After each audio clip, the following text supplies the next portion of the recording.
है बीजेपी से। आइए हम उनसे बात करते हैं। जिस तरह से आज यहाँ पे भव्य समारोह हुआ और सीएम पद की शपथ ली गई, क्या कुछ कहना चाहेंगे? महिला को शपथ दिलाई गई। बहुत बहुत शुक्रिया अमन चैनल, अमन न्यूज़ चैनल।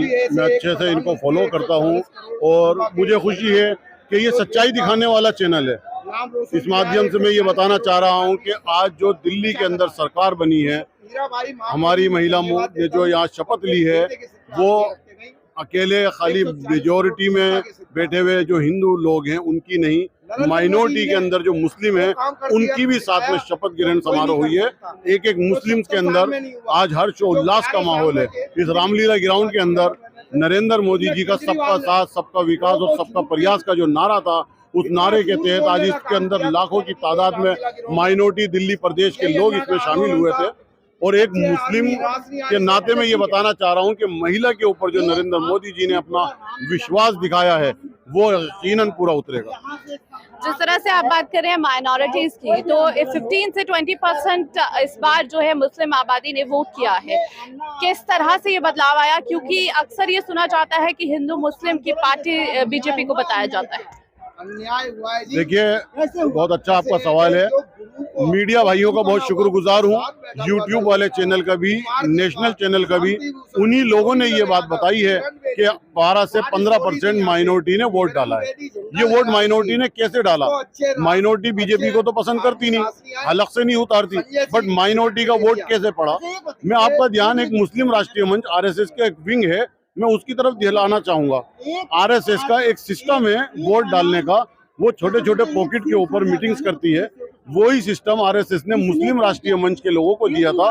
मैं मुस्लिम राष्ट्रीय मंच का दिल्ली का उपाध्यक्ष होने के नाते ये बता रहा हूँ कि हम लोगों ने पूरी दिल्ली के अंदर वकीलों के पॉकेट्स में मीटिंग करी, डॉक्टर्स की मीटिंग करी, टीचर्स की मीटिंग करी, और उसके अलावा जो लोकल आरडब्ल्यूए के प्रेसिडेंट थे, जो लोकल मस्जिद के इमाम हैं, उन लोगों के साथ हमने छोटे छोटे पॉकेट्स में मीटिंग करके उनको सबका साथ सबका विकास के नारे के तहत ये बात बताई, ये बात समझाई उनको कि देखिए, अगर आपको इस मुल्क के लिए काम करना है, इस मुल्क की तरक्की करनी है, तो मुल्क की धारा के साथ जुड़ना पड़ेगा। तो इस बात को उन्होंने सराहा, पढ़े लिखे वर्ग ने उन्होंने सराहा, और उसका रिजल्ट इस बार दिल्ली की सरकार में आपके सामने है। बीजेपी पर एक और सवाल खड़ा होता है कि बीजेपी जो है माइनॉरिटीज को टिकट नहीं देती है, टिकट नहीं बांटती। नहीं, माइनॉरिटीज को टिकट नहीं देती है, ये बहुत अच्छा सवाल है, बट माइनॉरिटीज का ध्यान आप सिर्फ मुस्लिम के ऊपर क्यों जाता है? माइनॉरिटीज के अंदर तो बुद्ध भी है, सिख भी है, जैन भी है, 8 माइनॉरिटीज आती हैं, बट घूम फिर के माइनॉरिटीज को मुस्लिम की तरफ क्यों मुखातिब किया जाता है? टिकट का देना ना देना, उन्होंने तो मेजोरिटी के अंदर भी हाई कमान और हाई लेवल के लोगों के टिकट काट दिए। मीनाक्षी लेखी जी सांसद थी, उनका टिकट नहीं मिला, उसके अलावा और सांसद थे, उनको भी टिकट नहीं दिया। तो देखिए, टिकट देने थे 70 और बायोडाटा आए थे 700, तो उसमें मुस्लिम के भी बायोडाटा थे। शीर्ष नेतृत्व का फैसला है, हम उसको सर आंखों पर रखते हैं। हमारी लड़ाई सीट के लिए नहीं है, हमारी लड़ाई विकास के लिए है।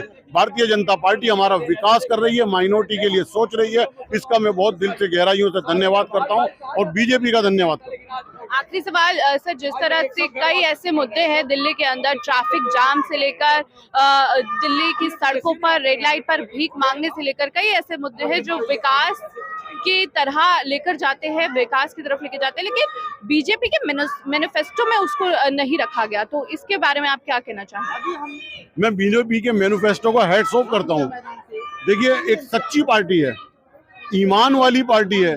ईमान इन द सेंस, एक उन्होंने अपना मैनिफेस्टो बनाया, उस मैनिफेस्टो के लिए उन्होंने किसी भी दीन और धर्म को ना ऊपर रखकर उस मैनिफेस्टो के लिए अपने आप को समर्पित कर दिया। उन्होंने कहा हिंदू राष्ट्र बनाएंगे, उस हिंदू राष्ट्र के लिए 3 पीढ़ियां गुजार दी उन्होंने। तो वो एक अच्छी एनजीओ, एक अच्छी पार्टी कहलाती है जो अपने संविधान को लेकर चलती है। ऐसा नहीं है कि उसके अंदर माइनॉरिटी के लिए कोई लाइन नहीं है। जितने भी सिलेंडर यूपी के अंदर और ऑल इंडिया में बटे हैं, क्या उसमें माइनॉरिटी को नहीं मिला? आयुष्मान कार्ड कहीं बता दीजिए कि वहां पे माइनॉरिटी को आयुष्मान कार्ड नहीं दिया जा रहा। आवास योजना आप बता दीजिए कि, देखिए, हम भारतीय जनता पार्टी की जमीनी इकाई से जुड़े हुए हैं, हमारे पास डाटा आया था। यकीन मानिए कि मेजोरिटी से ज्यादा माइनॉरिटी ने फायदा उठा रखा है। मैं ये बात आपको अथेंटिक बता रहा हूँ। सिलेंडर ले लो, आवास योजना ले लो, चाहे आयुष्मान कार्ड ले लो, 140 महिला योजनाएं मोदी जी की बनी हुई हैं। कोई एक अब योजना दिल्ली में 27 साल बाद बीजेपी ने वापसी की है, क्या दिल्ली की जनता को बदलाव देखने को मिलेगा? अगर हाँ तो वो क्या बदलाव सबसे पहले होना चाहिए? देखिए, दिल्ली के अंदर दिल्ली वालों को मुफ्त का खिलाने की आदत डाल चुकी है केजरीवाल ने। सबसे पहला बदलाव तो हम ये लेकर आएंगे कि दिल्ली वाले को सक्षम करेंगे, उनको नौकरियां देंगे, उनको खुद कमाने वाला बनाएंगे। फ्री का टॉफियां देने से जो है दिल्ली की आवाम बेकार हो गई थी। अब हम सबसे पहले ये करने वाले हैं कि उनकी जो ये टॉफियां हैं उनको सक्षम देंगे, नौकरियां देंगे, कारोबार देंगे। ये सबसे पहला काम हमारा सबसे विजन। हमारे साथ एक धर्म गुरु भी यहाँ पे मौजूद है, उनसे भी बातचीत करेंगे। आप क्या कुछ कहना चाहेंगे आज जिस तरह से बीजेपी में ये भव्य शपथ दिलाई गई है सीएम को, महिला सीएम? एक तो मोदी जी ने एक एकदम चौंका दिया, राखी गुप्ता को शपथ दिलाई, मैं भी गुप्ता हूँ, पर मोदी जी वो करते हैं जो कोई नहीं कर पाए। वो 70 साल में कांग्रेस ने राज किया, उन्होंने भी लूटा, और 11 साल ये केजरीवाल आया, इसने इसी आंदोलन में अन्ना के हजारी जो थे उनके कंधे पे रख के बंदूक लगा चला के अन्ना कहते थे ये राजनीति दलदल है, और उन्होंने दलदल से जो अच्छे आदमी थे, कुमार विश्वास, किरण बेदी, योगिंदर यादव, शांति भूषण, वो इसको रास नहीं आए, इसे रास आए थे सिक्रोदिया, संजय सिंह, जो खालिस्तानियों के ये मिले हुए थे। तो मोदी जी ने वो कर दिखाया जो कोई नहीं कर पाएगा। 27 साल का पहली बात तो ये रिकॉर्ड टूटा है, और केजरीवाल ने धोखे देने का काम किया है। जो आज कहते थे पानी फ्री, संगम बिहार में चले जाओ 4-4 हजार रुपए का पानी ले रहे हैं। इनके विधायकों से जो माफिया पानी वाले वो फांसी लगा के मर रहे थे। लेंटर माफिया हो गए इनके कौंसलर, कहते थे गंद, ये एमसीडी आएगी तो गंद साफ होगा। आज चले जाओ गली गली में कूड़े के ढेर पड़े हुए हैं। इन्होंने लूटने के अलावा केजरीवाल ने कुछ नहीं किया, झूठ बोलने के अलावा अपना महल बनाया जनता के टैक्स के पैसे से, खून चूस के।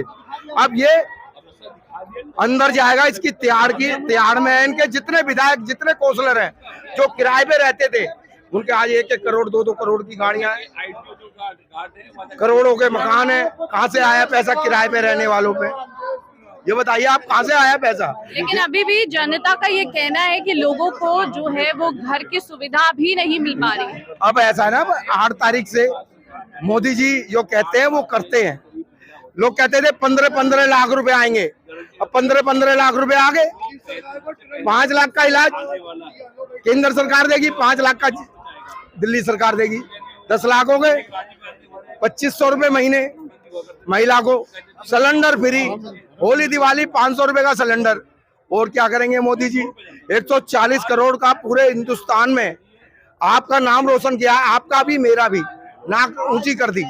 वो हीराबाई माँ थी ना जो 140 करोड़ के सिर पे हाथ नहीं रख, मोदी जी के सिर पे हाथ नहीं रख के गई, 140 करोड़ जनता के सिर पे हाथ रख के गई है। वो स्वर्ग में, हम नरक में।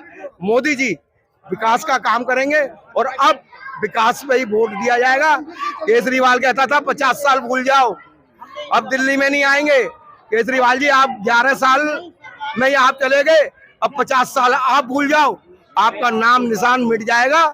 अब फिर कांग्रेस ही आएगी, करवट लेगी, बीजेपी और कांग्रेस का ही चलेगा। एक और यहाँ पर हमारे साथ जो है प्रोफेसर डॉक्टर विवेक गुप्ता जी जुड़ चुके हैं। आप क्या कहना चाहेंगे सर, जिस तरह से अग्रवाल समाज से ही आज सीएम मुख्यमंत्री मिल चुकी है, दिल्ली को महिला मुख्यमंत्री मिली? देखिए, मैं बधाई देना चाहता हूँ। मैं प्रोफेसर डॉक्टर विवेक गुप्ता हूँ, मैं सीनियर कार्डियोलॉजिस्ट हूँ। प्रोफेशन हमारा एंजियोप्लास्टी करना है, और मैं अपोलो हॉस्पिटल में एसोसिएटेड हूँ। लेकिन मैं क्योंकि भारतीय जनता पार्टी से और पर्सनली मोदी जी से काफी अटैच्ड हूँ। अटैच मतलब यह है कि वो मुझे पर्सनली जानते हैं, इसलिए मेरा आने का हुआ। मैं प्रयास किया लेकिन समय पे नहीं पहुंच पाया, लेकिन आपसे मुलाकात हो गई। देखिए 28 साल बाद 27 साल बाद भारतीय जनता पार्टी की सरकार बनी है। ये बड़ा सोच का विषय है, लेकिन बनी है, सबसे अच्छी बात है। 2 बातें मैं देना चाहूंगा। एक तो मोदी जी को बहुत दिल से बधाई दूंगा, क्योंकि चुनाव केवल मोदी जी के फेस पे लड़ा गया है, और उन्होंने जितनी मेहनत करी है उनका तो ऑरा ऐसा है, क्योंकि मैं उनको सन 2011 से जानता हूँ। उनकी जब मुलाकात में जब भी करता हूँ तो ये कहता है स्पेशल एनर्जी मिलती है। तो उनका ऑरा ऐसा है, जहाँ वो खड़े हो जाते हैं वहाँ पब्लिक आ जाती है, और जहाँ खड़े हो जाते हैं वो पब्लिक विश्वास करके उनके नाम पे वोट दे देती है। तो दिल्ली सरकार जो बनी है वो मोदी जी की वजह से बनी है। अब मैं बताऊंगा जो नव निर्वाचित आपके जो MLAs हैं उनको मैं कहना चाहूंगा कि ठीक है, खुशी मनाइए और 2-4 दिन के बाद काम पे लग जाइए, क्योंकि आपका विक्ट्री मार्जिन उतना अच्छा नहीं है। 43 लाख वोट आपको मिले हैं और 41 लाख वोट आपकी जो मेन अपोजिशन पार्टी आम आदमी पार्टी को मिले। कहने का मतलब है सीटें ज्यादा मिली है, लेकिन विक्ट्री मार्जिन, वोटिंग मार्जिन अभी भी जनता उनके साथ है। अगर आप मेहनत 5 साल पूरा करेंगे तो फिर आप जो है इसमें अगले 5 साल में आपको संघर्ष नहीं करना पड़ेगा जीतने के लिए। अब काम क्या करने हैं इनको? काम ये करने हैं कि भारत की जो दिल्ली की जनता है उसको सुख देना है। दिल्ली की जनता को जितना सुख देंगे, सुख कैसे मिलेगा? देखिए, रोटी, कपड़ा और मकान 3 जरूरतें होती हैं ज्यादातर। हर आदमी को कार नहीं चाहिए, हर आदमी को लग्जरी लाइफ नहीं चाहिए। अगर आप रोटी, कपड़ा, मकान पे ही केवल केंद्रित करके पूरी जनता को खुशहाली दे पाए, और साथ साथ हेल्थ केयर, क्योंकि मैं डॉक्टर हूँ इसलिए जो आपके जो सरकारी हॉस्पिटल है उनकी हालत अच्छी नहीं है। केजरीवाल जी ने, अपोजिशन पार्टी ने बहुत उसका कहा कि मैंने बहुत चेक कर दिया है, लेकिन मैं दिल से जानता हूँ कि वो बात नहीं है, क्योंकि मैं कॉर्पोरेट हॉस्पिटल में काम करता हूँ तो मैं देख सकता हूँ कितना डिफरेंस है क्वालिटी ऑफ हेल्थ केयर में। तो अगर ये अस्पताल और रोटी, कपड़ा और मकान पे केंद्रित करके, आज से मैं रेखा जी से कहना चाहूंगा, वो हमारे समुदाय की है, बड़ी खुशी है मुझे कि उनको ये चांस मिला है। और महिला भी है, महिला ज्यादा काम करती है, आप भी महिला देखिए काम कर रही है, तो महिला ज्यादा काम करती है उनका, क्योंकि उनका एक अर्जुन की आंख की तरह काम करेंगे। तो अर्जुन की आंख की तरह काम करेंगे तो ये अगले 5 साल में हम भारत के दिल्ली जो की राजधानी है। मैं एक एग्जांपल देना चाहता हूँ। हमारे प्रोफेसर आए फ्रांस से, मेरे घर आए, मैं सरिता विहार रहता हूँ। When he came out of the house at 9 PM, so he was saying, "What is this India? You have to improve." What I mean to say कि जब भारत का बाहर के आदमी आते हैं, ल्यूटियन एरिया छोड़ दीजिए, बाकी दिल्ली को देखिए, सड़कों की हालत क्या है, गटर्स की हालत क्या है, ये सब इम्प्रूव करना है। You have to make it a European country. विकसित भारत की बात कर रहे हैं, विकसित दिल्ली की बात कर रहे हैं, इसमें अब मोदी जी तो करेंगे नहीं, ये करना पड़ेगा। आपके जो नव निर्वाचित MLA है वो केवल एक बात है, सेल्फलेस सर्विस दें, सेल्फिश नहीं, सेल्फलेस। सेल्फलेस मतलब है वो सोचे कि हम इसके लिए क्या, अपना काम भूल जाइए कि आप इस समय MLA हैं। आपको MLA को काम करना इतना पड़ता है, जो कि हम डॉक्टर हैं, मेरे अंदर 20 पेशेंट एडमिट है, मैं चाहूंगा 20 बचे, लाइफ सेविंग काम करता हूं मैं। वो काम करना पड़ेगा कि आपको पूरी जनता को ध्यान रखना पड़ेगा, केवल ये नहीं कि आप रिलैक्स होकर आराम से इसी कमरे में सोएं। आपको मेहनत करनी पड़ेगी। You are elected by the people for the welfare of the people, you are not elected for your welfare. तो ये आपको उम्मीद है कि ये पूरा हो पाएगा? और बीजेपी के जितने विधायक, मुझे उम्मीद पूरी नहीं है, मैं कहना चाहता हूँ, क्योंकि हर सरकार में ये होता है, आराम हो जाता है, फ्री होता है। लेकिन इसीलिए मैं कहना चाहता हूँ, अगर पक्ष छोड़ दीजिए, पब्लिक सर्विस देखनी है आपको। Public sir, you are a public servant. When you are public servant, then you have to work for the public, not only for your luxury cars and all. आपको मेहनत करनी पड़ेगी, आपको पब्लिक की problem करनी है, अपना छोड़ दीजिए, आप केवल पब्लिक के लिए काम करेंगे, तभी बिना मोदी जी के चेहरे के आप जीत पाएंगे। अदरवाइज फिर सरकार बदल पड़ देगी, जनता जो है फिर जानती है कि ये सब ऐसे ही बन रहा है। तो मैं चाहता हूं कि मोदी जी की जरूरत तो हमेशा रहेगी, लेकिन वो काम ऐसा करें कि जो दिल्ली को पेरिस बनाना है तो बना दें। यमुना केवल साफ करने से काम नहीं चलेगा, पब्लिक को फायदा होना चाहिए। रोटी, कपड़ा, मकान आप सबको दे दीजिए, सबको। पूरी 1.5 करोड़ जनता जीती है, दिल्ली की 1.5 करोड़ है, कितनी 2 करोड़ है, NCR को छोड़ दीजिए। तो दिल्ली की 1.5 करोड़ जनता को अगर आप रोटी, कपड़ा, मकान दे पाएंगे तो आप, मैं कहूंगा कि आप अच्छा काम कर रहे हैं। Thank you very much. Thank you, हमसे बातचीत करने के लिए बहुत बहुत शुक्रिया। तो ये थे तमाम लोग हमारे साथ जिन्होंने आज इस भव्य समारोह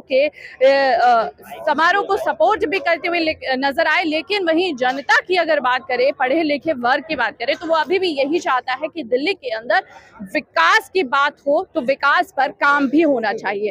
कैमरा पर्सन गुरचरण सिंह के साथ मैं पल्लवी शर्मा, अमन न्यूज दिल्ली।